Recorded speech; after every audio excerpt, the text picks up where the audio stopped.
Morning everyone. সকাল এখন almost 7টা, 6:30টায় ওঠার কথা, উঠতে পারেনি। সীমা ফোন টোন করে 6:45টার সময় ফাইনালি উঠেছি। ও দরজার কাছেই বসেছিল। প্রচুর কাজ, সকালবেলা না উঠলে তো হয়েও উঠবে না। আর রাত্রি একদম ঘুমানি। তারপর আমি জানি না, আমি রাতে জেনারেলি খাই না বলে কি আর অনেক রাত অবধি জেগেছিলাম। আমার প্রচণ্ড গ্যাস হয়ে গেছে, জোয়ান খেয়ে জল খেয়ে যাই করে ম্যানেজ করি। এখন দুমুঠো মুড়ি খেয়ে শুরু করবো দিন। এই ফুলগুলো সকালবেলা সীমা নিয়ে এসছে। এবার আমি সিমুইটা রান্না করব আর চালটা ভেজাবো। রাতে চালটা ভিজিয়ে রাখিনি, কারণ ওভারনাইট ভিজলে ভাত নরম হয়ে ভেঙে যায়। চালটা ধুয়ে ভিজিয়ে রাখছি। আর অন্যদিকে গ্যাসেতে না আমি সিমুইটা ভাজতে দেবো। এই পার্টিকুলার ভার্মিসেলিটা পুরো 100% সুজি, আমার মা এটা ইউজ করে। ঘি দিয়ে এখন সিমুইটা ভাজছি। আর অন্যদিকে আমি একটু বাদামও কুচিয়ে রেখেছি, আমন্ড অ্যান্ড ক্যাশু, সেটাকেও ঘি দিয়ে ভেজে নেব।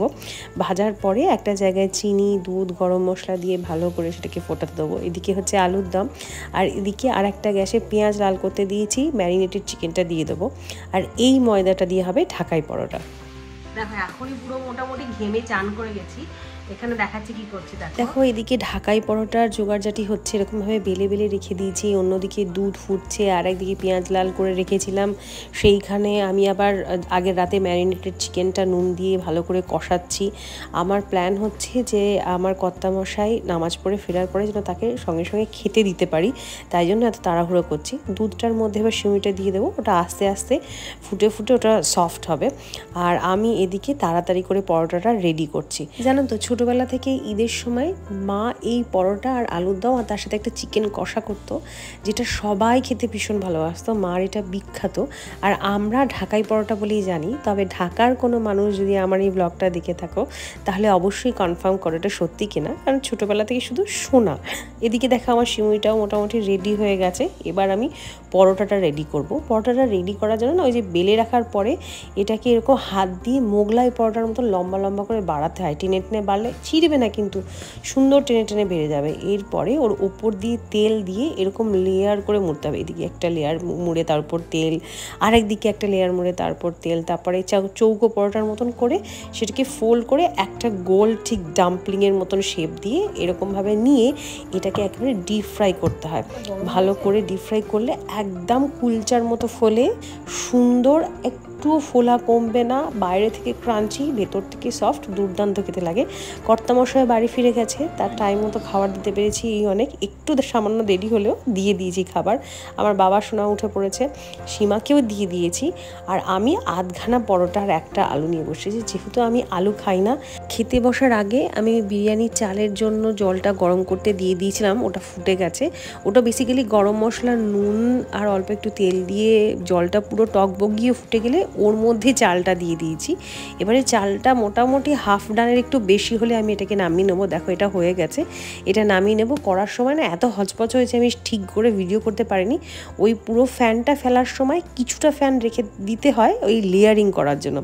এবার হাঁড়িতে লেয়ারিং করবো। হাঁড়িতে প্রথমে একটু তেল দিয়ে, অল্প একটু ফ্যান দিয়ে, তারপরে প্রথমে ভাতের লেয়ার, তারপরে যে চিকেনটা কষিয়ে রাখলাম তার লেয়ার, তার উপরে আবার একটা ভাত, তারপরে ওই যে আলুটা আগের দিন নিনা ভেজে দিয়ে গেছিলো সেই আলুটার লেয়ার, তারপরে আর একটা ভাত। এবং প্রত্যেক লেয়ারেই বিরিয়ানির মশলা আর বেরেস্তা, এটা অবভিয়াস। আর সবার শেষে চিকেনের যে গ্রেভির তেলটা ছিল ওপর থেকে দিয়ে দিয়েছি। আর এটা হচ্ছে দুধ আর স্যাফরন আর একটু কালার, ফুড কালার দিয়ে দিয়ে উপর থেকে বেরেস্তা দিয়ে আমি একটু গোলাপ জল, কেওড়া জল ছড়িয়ে আর একটা মাঝখানে একটা গোল ফুটো করছি বেসিক্যালি। ওখানে আমি ভাতের ফ্যানটা যেটা একটু বাঁচিয়ে রেখেছিলাম, সেই ফ্যানটা ঢেলে ঢাকনা মুড়ে দিয়ে এটাকে গ্যাসে বসিয়ে দেবো প্রায় 40 মিনিটস মতন। 1টা বাজে, জাস্ট চান করে উঠেছি। সাংঘাতিক পরিশ্রম আছে, এখনো মাংস তো আসেইনি। বাচ্চাগুলোকে খেতে দেবো। দেখো ঘড়ির কাটায় এখন ঠিক 1:10 বা 1:10। বাথরুমগুলো পরিষ্কার করলাম, যেহেতু বাইরের লোকজন আসবে। নিচে বাথরুমগুলো পরিষ্কার করে দিয়েছি, ওপরগুলো মোটামুটি ঠিকঠাক আছে। এবার বাচ্চাগুলোকে খেতে দেবো, দিয়ে হয়তো একটু বসার সময় পাবো। বিরিয়ানিটা কিনি, এখনো খুলবো। এই ভারী দিয়েছিলাম, এটা জল ভারী হওয়ার জন্য দিয়েছিলাম এটাকে। হোয়াট সিরিয়াসলি বাবা,